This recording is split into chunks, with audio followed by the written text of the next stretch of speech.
ఈ రోజు ఒక స్పెషల్ అండ్ ఇంపార్టెంట్ డే. అదేంటో మీకు తెలుసా? ఈ రోజు మా రూమ్‌మేట్స్‌ది మార్నింగ్ షిఫ్ట్. సో, వాళ్ళు మార్నింగ్ లేచి ఏసీ ఆఫ్ చేయడం మర్చిపోయి ఎళ్ళిపోయారు.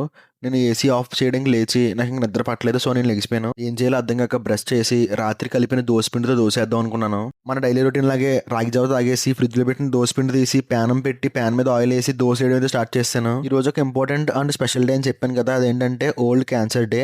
ప్రతి సంవత్సరం ఫిబ్రవరి 4న జరుపుకుంటారు. ఇది క్యాన్సర్ గురించి అవగాహన పెంచడానికి ప్రపంచమంతా ఒకే రోజు ఒకే స్వరంగా నిలబడే మూమెంట్ ఇది.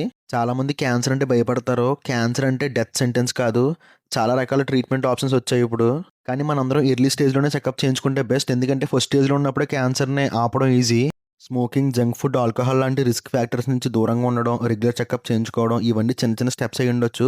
కానీ ఇవే జీవితాన్ని కాపాడతాయి. క్యాన్సర్ వచ్చిందంటే చాలామంది భయపడతారు, భయపెడతారు కూడా. కానీ క్యాన్సర్ మీద నాలెడ్జ్ అండ్ ఎర్లీ చెకప్స్ ఉంటే చాలా కాదు అన్ని క్యాన్సర్స్ కూడా ఎర్లీ స్టేజ్‌లోనే మనం ఆపగలం. మన ప్రపంచంలో పాము కాటేసిందని చనిపోయినోళ్ళ కన్నా, పాము కాటేసిందని భయంతో చనిపోయినోళ్ళు ఎక్కువ. సో, భయపడొద్దు దేనికిని. పోరాడితే పోయేదేం లేదు. ఎదవ బానిస సంఖ్యలు తప్ప. ఫైనల్‌గా నేను చెప్పేదేంటంటే క్యాన్సర్‌ని అడ్డుకోవాలంటే మన దగ్గర ఉన్న ఒకే ఒక ఆయుధం ఎర్లీ చెకప్. సో, మనం ముందుగానే చెకప్ చేయించుకుందాం. క్యాన్సర్ అనే మహమ్మారిని తరిమి కొడదాం. 2026 థీమ్ ఏంటంటే యునైటెడ్ బై యూనిక్. అంటే మనందరి కథ వేరైనా, మనందరం వేరైనా, మన పోరాటం మాత్రం ఒకటే. ముందుగానే చెకప్ చేయించుకుందాం. క్యాన్సర్ అనే మహమ్మారిని తరిమి కొడదాం. జై హింద్.